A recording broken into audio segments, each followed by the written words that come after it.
জয় জগন্নাথ। রথযাত্রার অনেক অনেক শুভেচ্ছা আপনাদের। রথ উপলক্ষে আমরা কোথায় পৌঁছে গিয়েছিলাম জানেন? গিয়েছিলাম ৩৫০ বছরেরও প্রাচীন ঐতিহ্যবাহী রথ দেখতে। কোথায় সেটা? বর্ধমান রাজবাড়ি। হ্যাঁ, পূর্ব বর্ধমানের যে রাজবাড়ি এখনও রয়েছে সেখানে ঐতিহ্য মেনে রথযাত্রা পালন করা হয়। তেমনি এদিনও রথযাত্রা পালন করা হয়েছিল। রাজবাড়িতে দুটি রথ রয়েছে, একটি রানীমার রথ আর একটি রাজার রথ। এই যে রথটি দেখতে পাচ্ছেন, এটি রানীমার রথ। এখানে কিন্তু জগন্নাথ দেব, সুভদ্রা বা বলরাম কেউই থাকেন না রথে। এই রথে থাকেন রাজবাড়ির অধিষ্ঠাত্রী দেবদেবী। মানে রানীমার রথে থাকেন লক্ষ্মীনারায়ণজিউ আর রাজার রথে থাকেন গোপালজিউ। দেখাবো, রাজার রথটিও দেখাবো, সেটি ভিডিওর শেষ অংশে দেখতে পাবেন।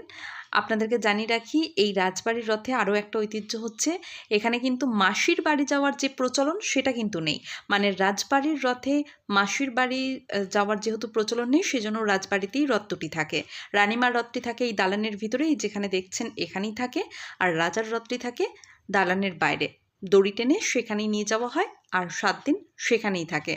আপনারা চাইলে এই রথের 7 দিন, মানে সোজা রথ থেকে উল্টো রথ পর্যন্ত 7 দিনের ভিতরে গেলে দেখতে পাবেন রথ দুটি। তো যদি ভাবছেন যে কিভাবে যাবেন, তো আপনাদেরকে সেটাও বলে রাখি, খুবই সহজ। যারা পূর্ব বর্ধমানের বাসিন্দা তারা জানবেন, কার্জন গেট থেকে টোটো করে উত্তর ফটকে যাবেন। মানে বলবেন রাজবাড়ি উত্তর ফটক যাব, সেখানে নামিয়ে দেবে। সেখানে গেলেই আপনারা জিজ্ঞেস করবেন রাজবাড়ির রথ দেখবো, তো ওখানে আপনাদেরকে দেখিয়ে দেওয়া হবে। আর যেহেতু রথ দেখা হয়ে গেছে, এবার আমরা বেরিয়ে যাব। বেরিয়ে যাওয়ার সময় ভাবলাম আপনাদেরকে একটু পুরনো সেই রাজবাড়ির কিছু অংশ যদি তুলে ধরা যায় তো দেখায়।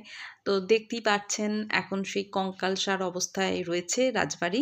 মানে কঙ্কালসার অবস্থায় থাকলেও বলতে পারেন যে সেই যে পুরনো নস্টালজিয়া এখনও বর্তমান। আর এই বৃষ্টির দিনে রথ দেখতে যাওয়া মানে একটা অন্যরকমই অনুভূতি। হ্যাঁ, তো রাজবাড়ির বেশিরভাগ অংশই দেখতে পাচ্ছেন এই যে ভেঙে গেছে আর সবুজে ঘিরে গেছে। কঙ্কালসার অবস্থা এখন হয়ে গেছে। তো এরকম অবস্থা হলেও এখানে কিন্তু প্রচুর মানুষ এখনও ভিড় করে। মানে আমরা যেদিন, মানে রথের দিন গেলাম, সেদিন দেখলাম যে অনেকটা বেলা হয়ে গেছে, তাও প্রচুর মানুষ কিন্তু ভিড় করেছিলেন। তারপর একটা রাজবাড়ির বাইরে মানে একটা অংশে বেশ মেলাও বসেছে, খাবার দাবারের দোকান রয়েছে, বেশ জমজমাট রয়েছে। সেই আগের মতো জমজমাট ভাবটা না থাকলেও এখন কিন্তু মানে ঐতিহ্যটা এখনও চলে আসছে। আপনারা যারা এখনও বর্ধমান রাজবাড়ির রথ দেখেননি বা যারা জানতেন না, তারা অবশ্যই একবার গিয়ে দেখে আসুন। বিশ্বাস করুন, ভালো লাগবে। মানে একটা অদ্ভুত ভালো লাগা কাজ করবে। মনে হবে যেন সেই দিন দাঁড়িয়ে রয়েছেন আর সেই তখনকার রাজার আমলের রথই আপনি দেখছেন। এই যে এবার আপনাদেরকে নিয়ে আসবো রাজার রথটির কাছে। রাজার রথটি পিতলের। হ্যাঁ, রক্ষণাবেক্ষণের অভাবে পিতলের রথটি এখন ছোট লাগলেও এই রথটি মানে শোনা যায় যে অনেক উঁচু ছিল। যেহেতু এখন রক্ষণাবেক্ষণ করা হয় না, তো এই অবস্থাতেই এখন পড়ে রয়েছে। এই যে গোপালজিউ বসে রয়েছেন রাজার রথে, আর তার সঙ্গে বেশ একটা মেলাও বসেছে। আর কাদাতে তো একদম পরিপাটি রাস্তা। তো এইভাবেই আমাদের কাটলো রথের দিনটা। তো বারবার বলছি, আপনারাও যদি চান একবার রাজবাড়ির রথ অন্তত দেখে আসবেন। বর্ধমান রাজবাড়ির ঐতিহ্যবাহী রথ, মানে 350 বছর, ভাবতে পারছেন? একটা দুটো বছর নয়, 350 বছরের প্রাচীন রথ। তার সঙ্গে যে মেলাও দেখতে পাচ্ছেন, দুপাশে মেলা বসেছে। বৃষ্টি হয়ে কাদা হয়ে গেছে, তাই না হলে হয়তো আরও মেলার দোকানগুলি খুলতো।